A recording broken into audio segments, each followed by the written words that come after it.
Hi everyone, welcome back to the G.life. So today I wanted to do a sit down video and talk to you guys about how Michael and I sleep trained our son Michael.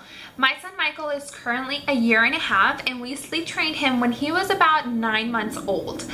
So he's been sleep trained for quite a while now.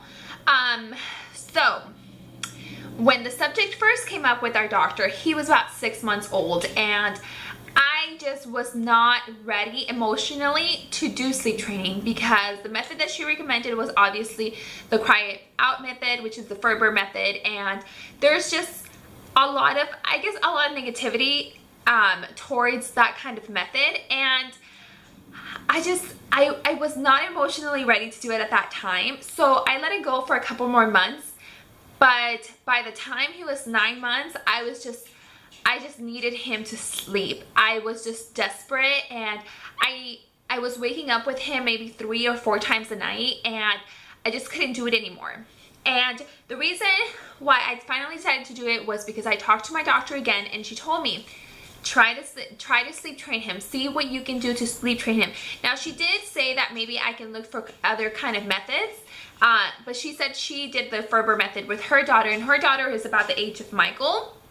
So I figured, you know, she's a mom, and obviously she probably felt the same things I was feeling, but she was able to do it, so let's try it. So we went ahead and started with the Ferber method. So I decided to start sleep training because, like I said, Michael was sleeping and waking up 3-4 times a night, and the reason why he was waking up was because I was putting him to sleep on my boob. So I was breastfeeding him, and I still am, but I was breastfeeding him so much at that time, and he would fall asleep on my boob, and then I would put him in his crib, and when he would wake up, my breast was not there to comfort him, so he would get scared and cry and basically call for me and wouldn't go back to sleep unless I held him or unless my breast was in his mouth. And I just couldn't do it anymore. It was just, I was not sleeping well, and he was not sleeping well, and I just needed to get him to sleep. So we decided to start doing the Ferber method. Okay, so I want to say that we started on the weekend because Michael was here, my husband Michael was here, and I needed the help. And so I want to say we started on a weekend.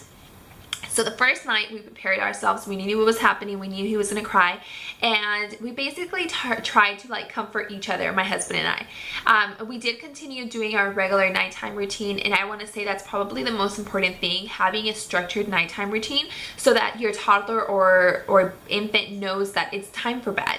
And once you start that routine, it's their cue to know, hey, it's almost sleep time and I'm gonna be by myself, and that's okay. So anyways, we continued our bedtime routine, basically what we've been doing for many months, and I'll film a nighttime routine and what we do now, and we've been doing the same thing for a while now. I'll film that sometime in the future. So anyways, we did our nighttime routine. We brought him to his room, our room, and we read his book, we sang to him, we told him we loved him, we hugged him, kissed him, and then we put him down on his crib.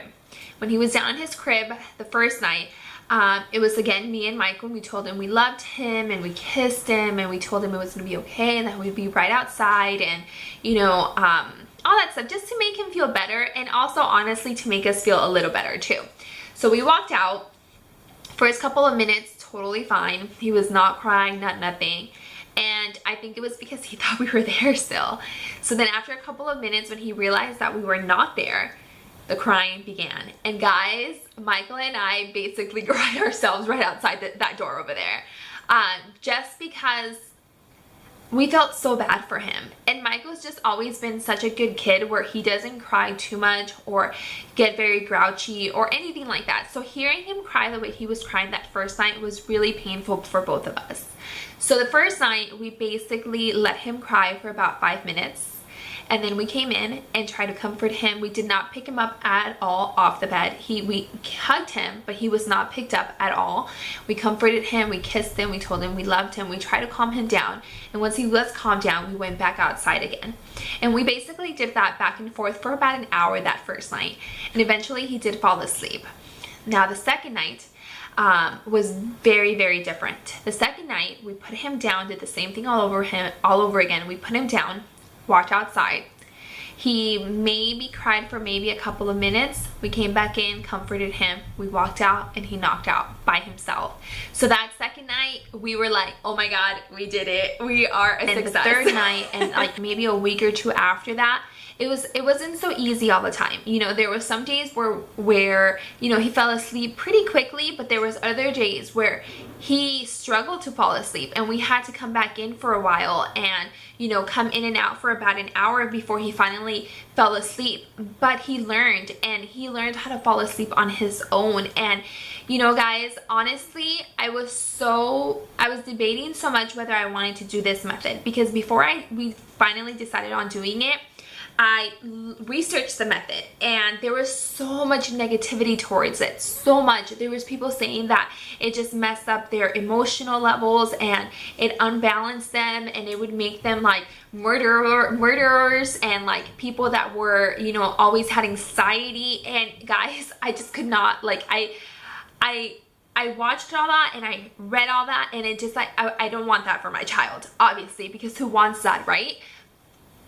But there was also so many other parents who advocated for that method, and so many moms that were like, this is the method we did and it's amazing. Now, I know that if you're breastfeeding, this might be a little harder, and I was breastfeeding and I wanted to breastfeed him as much as I could, but I didn't want him to fall asleep on my breast every single night, because it was just making it really hard for me. I'm sure there's so many other methods where it's like your child doesn't cry so much, but honestly, I think this method worked really well for us.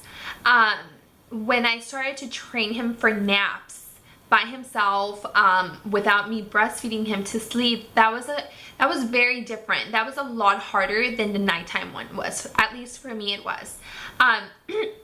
The naps took a lot more time, and I actually just recently was able to say I did it. So for the naps, I tried to do the same thing a couple of months ago, maybe about 4 months ago.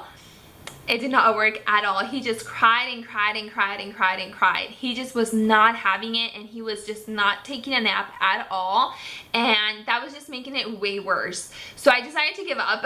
I gave up after like 3 days of trying. I just totally gave up, and I was like, I can't do this. And I kept on doing what I was doing before, letting him fall asleep on my breast and then bringing him to his crib, and then he would wake up and be ready to go for the day. Since I'm slowly starting to stop breastfeeding him, I decided that I couldn't do that same schedule anymore. So this week, actually, today is Friday, I started on Monday, I stopped breastfeeding him for nap time. So I decided I would stop, and I kind of did the same routine that I'm doing for nighttime. I brought him to our bed and I read him a book, and then I hugged him and loved him up and sang to him and put him in his crib. And the first day he cried, and I came back and forth maybe about 3 times before he fell asleep on his own. The second day, he cried maybe once or twice, and I came in, I think, once to comfort him, and then I walked out and he fell asleep on his own. By the third day, which was Wednesday, and the same thing for Thursday, and the same thing for today, Friday, was really easy, because I don't know why I even did this, to be honest. I let him bring one of his teddy bears, and I let him sleep with his teddy bear. And I don't know if it's because there's something else with him in the crib and he doesn't feel so alone. He was able to fall asleep so quickly. Obviously, if your child is really young, like a couple of months old, do not do that, you know. But he's a little bit, like I said, he's 1.5 years, so I feel like if it's bothering him, he's able to push it away or roll himself away from that, or get up and walk away from it, you know. So I feel a little bit safer. Plus, I'll come in after he's knocked out to check that he doesn't have like the teddy bear on his face or anything like that. Obviously, we also have a monitor where I can watch him.